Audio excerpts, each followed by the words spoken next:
Muy buenos días, tardes o noches. El día de hoy les vengo a explicar sobre conceptos químicos de la química básica. Mi nombre es Andrés Yesid Campo Vargas. Bueno, empezamos con estado líquido. El estado líquido puede considerarse intermedio entre el sólido y el gaseoso. Los líquidos son informes igual que los gases, pero tienen volumen constante igual que los sólidos. El estado líquido es un estado en que la materia se presenta como una sustancia fluida y con volumen, pero sin forma definida. Tenemos algunos ejemplos, como el agua, que es el principal ejemplo, que viene siendo mares, lagos, ríos, la lluvia. Eh, los fluidos corporales, que son la sangre, la orina, la leche materna, ¿sí? Esos son algunos.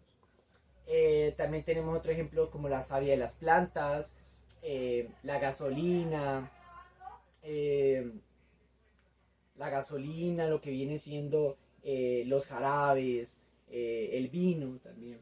Bueno, listo. Propiedades del estado líquido. La primera propiedad es la fluidez. Los líquidos tienden a ser con la propiedad fluidos. Esto quiere decir que aprovechan cualquier filtración para continuar su desplazamiento, ¿sí? Como por ejemplo, tenemos en un recipiente una superficie que no es tan compacta. Esto permite que pues el líquido pase fácilmente, ¿sí? Se filtre fácilmente, ¿sí? Esto permite, ahí vemos cómo se va filtrando fácilmente, porque esta superficie que es la tierra no es tan compacta, ¿sí? Seguimos. Esto aquí. Tenemos como segundo, como lo ven en el ejemplo, viscosidad. Bueno, la viscosidad es la resistencia de los líquidos a la deformación y a la fluidez. Entre más viscoso sea el líquido, más lento será su desplazamiento, o sea, la fluidez será menor. Como por ejemplo tenemos la miel, que su grado de viscosidad es mayor a la del agua. Como tercero tenemos la densidad. Un claro ejemplo, vaso, aceite y agua, ¿no? El aceite flota sobre el agua debido a que el aceite es menos denso que el agua. Esto es muy importante, es menos denso que el agua. La densidad se refiere a la cantidad de masa eh, que determina un volumen de un líquido, ¿no? Eh, mientras más compacto sea las partículas, más densidad tiene, ¿sí? Más densidad tiene. Como les dije, tenemos el ejemplo del aceite y el agua. El agua es más denso que el aceite, por eso el aceite flota sobre esta, a pesar de que este es más viscoso, ¿no? Listo. La adherencia. Bueno, la adherencia es la propiedad que tienen los líquidos para fijarse en la superficie de los sólidos. La fuerza de adhesión de las partículas de los líquidos es mayor a la fuerza de cohesión de las partículas de los sólidos. Pues como por ejemplo la tinta tiñe una hoja de papel, aquí encontramos la propiedad de adhesión. O como lo vemos aquí en el ejemplo, que el líquido se adhiere en un ejemplo de sólido que es el vidrio, como lo ven en el ejemplo. Listo. Tenemos la tensión superficial. Bueno, la tensión superficial permite que la superficie de un líquido actúe como una especie de membrana delicada que resiste a la penetración de objetos, ¿no? Esta fuerza surge cuando las partículas de un líquido están en contacto con el gas. Como por ejemplo, podemos una hoja de papel sobre un lago. Esto impide que se hunde. O el ejemplo que tenemos aquí, que un insecto flota sobre, pues prácticamente, o camina sobre una propiedad líquida, ¿sí? Impidiendo que se hunda, ¿no? Y tenemos como último la capilaridad. La capilaridad consiste en la capacidad de un líquido en moverse de forma ascendente o descendente, ¿sí? Dentro de un tubo capilar, como lo ven ahí. Esta propiedad depende al mismo tiempo de la tensión superficial y tenemos como por ejemplo la savia bruta de la planta, cuya circulación es ascendente, ¿sí? Bueno, pasamos a estado sólido. Se entiende por estado sólido uno de los 4 estados de agregación de la materia, cuya característica principal es la oposición y resistencia al cambio de forma y volumen. La materia es un estado sólido. La materia en estado sólido está compuesta por un conjunto de partículas que se encuentran juntas y ordenadas y mantienen su forma gracias a la cohesión y fuerte atracción de las moléculas.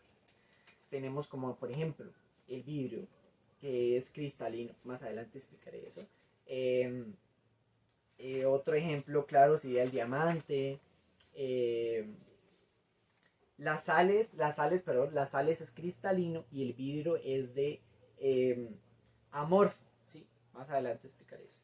Tenemos otro ejemplo, pues como lo ven ahí, las piedras, el hielo, el cloruro de sodio, que es muy importante para la ingeniería agropecuaria. Bueno, listo. Bueno, continuamos con las propiedades de los sólidos. Tenemos como la primera propiedad la elasticidad, que es cuando un sólido se recupera o vuelve a su estado o forma original a pesar de que éste ha sido deformado. Un claro ejemplo de ellos es el resorte, como lo observan en la imagen. Tenemos la fragilidad. La fragilidad es cuando un sólido se rompe en trocitos o en pedacitos por una fuerza o por una caída. Ahí lo pueden observar claramente en la imagen. La dureza. Bueno, la dureza, pues hay sólidos que, que no pueden ser rayados o dañados por otros más suaves.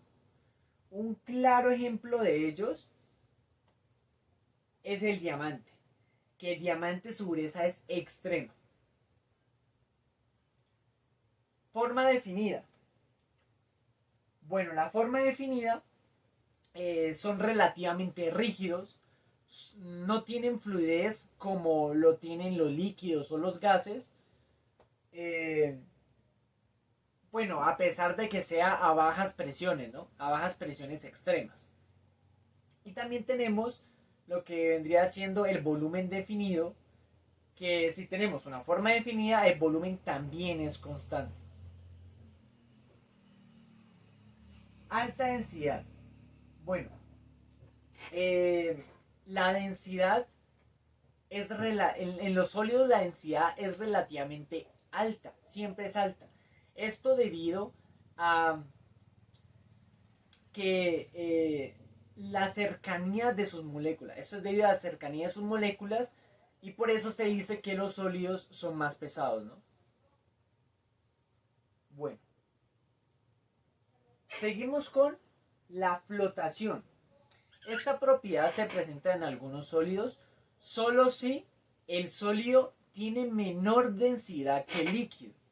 Como lo pueden observar en la imagen o como lo pueden observar aquí, donde tenemos un líquido y el sólido flota ahí. Aquí se daría la flotación. Solo si el sólido es menos denso que el líquido. Bueno, listo. La tenacidad. La tenacidad es la resistencia que se opone un material para la propagación o impedir esa propagación de fisuras, ¿no? Fisuras o grietas. Y tenemos la maleabilidad que se presenta, que se presenta en los cuerpos labrados por deformación. ¿Sí? La maleabilidad permite la obtención de delgadas láminas de material sin que éste se rompa. Y la ductibilidad, tenemos la ductibilidad, perdón, que en esta propiedad el sólido se pueden sacar hilos de ellos, ¿no? Bueno, seguimos. Tipos de sólidos. Tenemos dos tipos de sólidos, que son cristalinos y amorfos, ¿sí? Los cristalinos, los sólidos cristalinos, los que les vendría diciendo anteriormente, tienen su estructura atómica como que es más ordenada, ¿no? Bien ordenados a nivel atómico. Y tenemos los sólidos covalentes como el diamante, los cristales de cuarzo, ¿no? Y los sólidos moleculares, sólidos iónicos y sólidos metálicos. Los sólidos iónicos tenemos un claro ejemplo que le decía anteriormente, que es el cloruro de sodio, que es en estado iónico, ¿no? Y tenemos los sólidos amorfos, que ya su estructura es más desordenada. Presenta estructura desordenada como el azufre, el plástico o el caucho.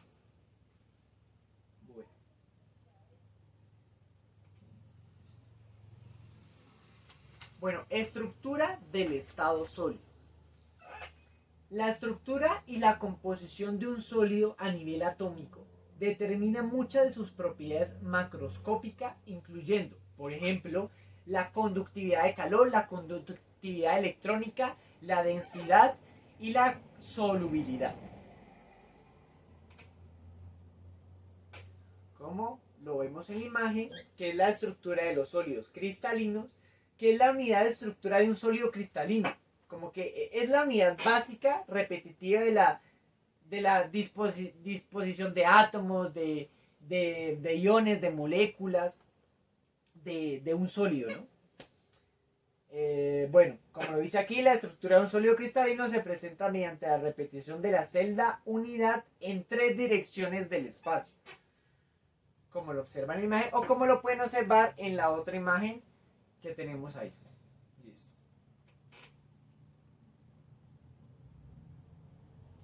Bueno, la capacidad calorífica. La capacidad calorífica se puede expresar como la cantidad de calor requerida para elevar en 1 grado centígrado la temperatura determinada cantidad de la sustancia. Cuanto mayor sea la capacidad calorífica de una sustancia, mayor es la cantidad que le entrega a ella a subir la temperatura. Entonces, como lo vemos aquí, la capacidad calorífica sería C, que es una propiedad, eso es importante, capacidad calorífica, propiedad extensiva, ¿no?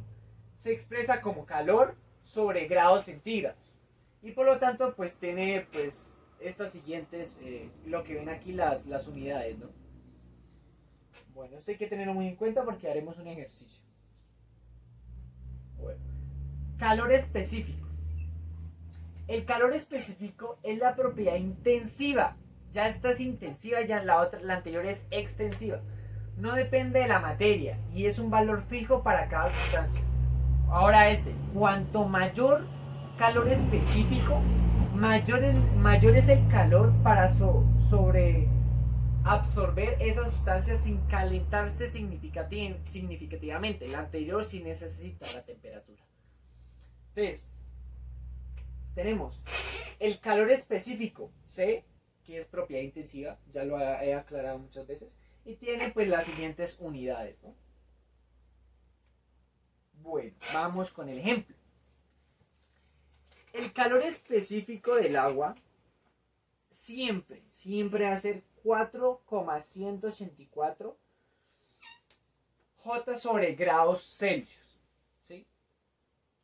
Entonces, te ponen a ti, mientras que la capacidad calorífica de 60 gramos de agua será, entonces, ¿qué hago? Multiplico 60 gramos por 4,184 joules sobre gramos sobre grados Celsius, ¿no?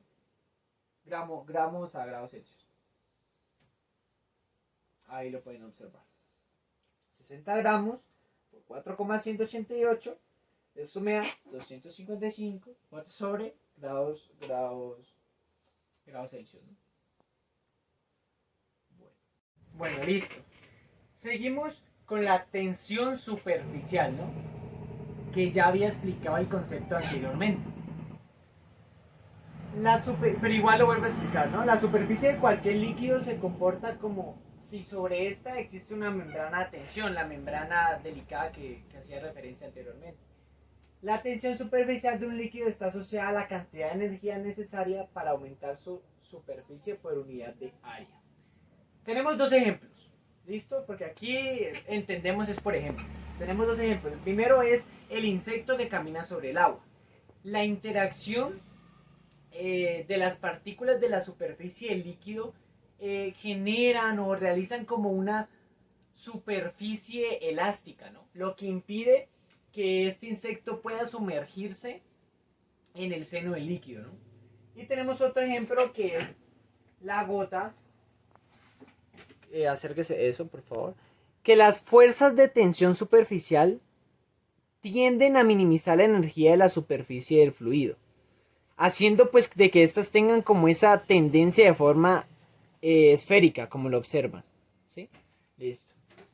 Entonces, entendiendo ya esto, pasamos a la medición de tensión superficial, ¿no? Existen varios métodos.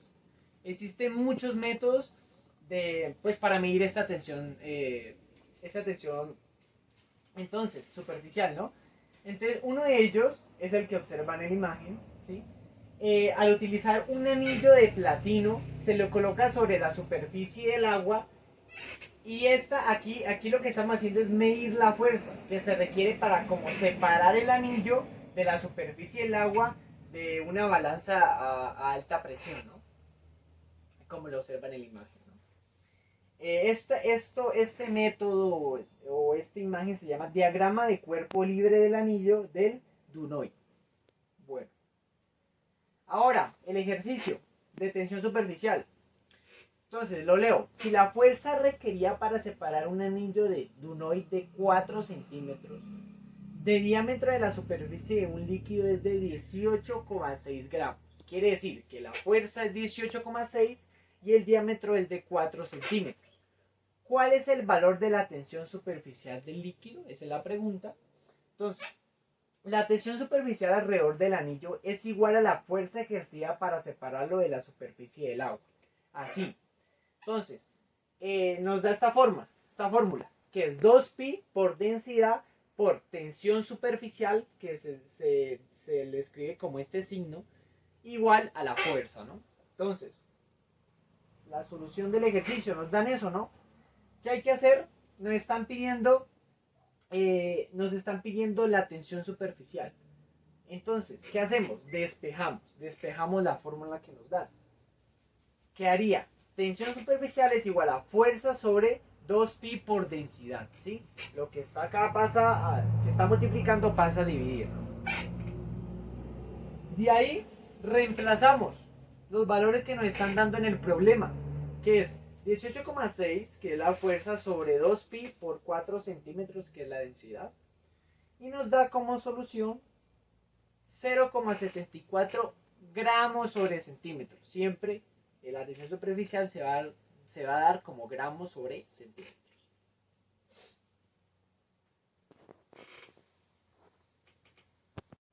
Listo, pasamos a lo que viene siendo presión de vapor. La presión de vapor es la medición de la volatilidad de una sustancia. Quiere decir que tiene la capacidad de pasar de estado sólido o líquido a gaseoso. También se puede decir que la presión de vapor es aquella presión en la cual un líquido está en estado puro y el vapor está en equilibrio en una determinada temperatura. Bueno, esta propiedad se incrementa cuando la temperatura aumenta y viceversa. Para que lo entiendan mejor, pues es la presión de un sistema cuando el sólido o líquido se hallan en equilibrio con su vapor. Es prácticamente lo que dice. Listo. Entonces, lo que pasa es que si se mide la presión del gas del recipiente, se comprueba que ésta aumenta hasta alcanzar un valor determinado, ¿no? Y luego se hace constante a la presión que ejerce el gas en equilibrio con su líquido. Aquí están en equilibrio a una determinada temperatura, como les dije anteriormente. Está muy bien explicado con la imagen que ven presente en la diapositiva. Bueno, pasamos a lo que viene siendo la viscosidad que les venía diciendo anteriormente. La viscosidad se refiere, pues ya les expliqué el concepto, se refiere a la resistencia que poseen algunos líquidos durante su fluidez y deformación. ¿Sí? Lo que les dije. Ahí ven algunas imágenes, aunque aquí tengo un ejemplo más claro de que pues es la miel, también los lubricantes de los vehículos, el champú, los líquidos viscosos. Entonces, esto se observa porque se mueve con dificultad y no sé, como que no se derrama fácilmente, ¿no? Como lo ven ahí en la miel. Bueno, listo. Listo. Pasamos a soluciones electrolíticas. Una solución electrolítica se le conoce también como iónica porque contiene iones. Esto quiere decir que tiene partículas que están cargadas eléctricamente. Esto hace que estas soluciones sean conductoras de electricidad. Bueno, por lo general, se forman cuando colocamos un compuesto químico que sea producto de una reacción de un ácido más base, o sea, una sal, eh, cuando la colocamos en un solvente, que por lo general es agua. Prácticamente es una sal que se disuelve en un solvente, o sea, pues agua, eh, y da como resultado que la solución sea capaz de conducir la electricidad. Bueno, y soluciones no electrolíticas. Las soluciones no electrolíticas son aquellas que no conocen la electricidad. La sacarosa o azúcar común es un sicarádido de forma molecular, como la ven ahí, que contiene vitaminas B1, B2 y A, que puede ser considerada una solución no electrolítica. Para que lo entiendan mejor, un claro ejemplo de solución no electrolítica es el agua pura, ¿sí? El agua pura. Antes pues se pensaba que el agua era capaz de conducir la electricidad, pero esto es falso. Solo si el agua está mezclada con electrolitos, perdón, como el potasio, el calcio, el sodio, ¿sí? Que ellos sí son capaces de conducir la electricidad, ¿no? Listo. Y bueno, eso sería todo. Muchas gracias a todos, muchas gracias por su atención. Eh, pues aquí tengo la bibliografía de todos los conceptos de donde averigüé. Se los detallé más específicamente pues para que lo puedan entender mejor, ¿no? Listo, muchas gracias, eso sería todo.